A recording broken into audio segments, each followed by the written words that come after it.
దేవుడు సృష్టించిన ఏదేని తోట కేవలం ఒక భౌతికమైన స్థలం మాత్రమే కాదు కానీ అది దేవుని సమక్షానికి సమృద్ధికి నిదర్శనం.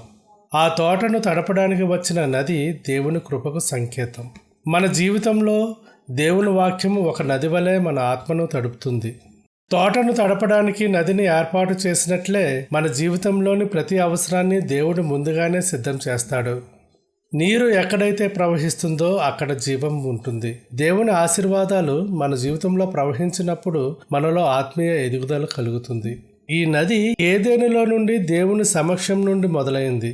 మనం దేవుని సన్నిధిలో ఉన్నప్పుడు ఆయన మనకు అవసరమైన సమృద్ధిని నిరంతరం ప్రసాదిస్తాడు.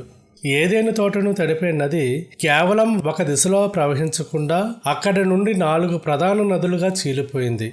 ఇది దేవుడు ఇచ్చే ఆశీర్వాదం యొక్క స్వభావాన్ని మనకు వెల్లడిస్తుంది.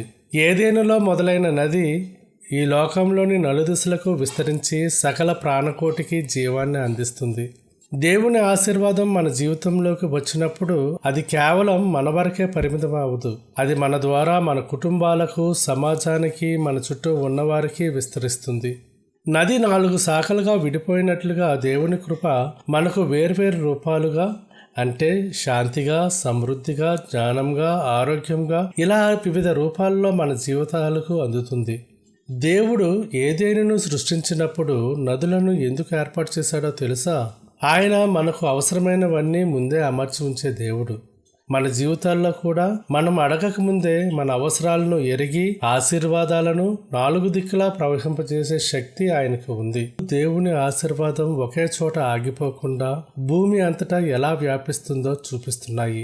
మన జీవితంలో దేవుడు ఏదైనా అద్భుతం చేసినప్పుడు అది మనతోనే ఆగిపోకూడదు. ఆ ఆశీర్వాదం ఇతరులకు మేలు చేసేలా, మన వ్యక్తిత్వాన్ని బంగారంలా మరియు విలువైన రత్నాల్లా తీర్చిదిద్దేలా ఉండాలి. యోహాను సువార్త 7వ అధ్యాయం 38వ వచనం చూసినట్లయితే, నా యందు విశ్వాసముంచు వాడెవడో లేఖనము చెప్పినట్టు వాని కడుపులో నుండి జీవ జలనదులు పారునని బిగ్గరగా చెప్పాను. ఏదేని తోట అనేది మన హృదయానికి ప్రతీక. మన హృదయం దేవుని వాక్యమనే నదితో తడపబడినప్పుడు అక్కడ పాపపు కలుపు మొక్కలు లేకుండా ఫలభరితమైన ఆత్మీయ జీవితం ఉంటుంది.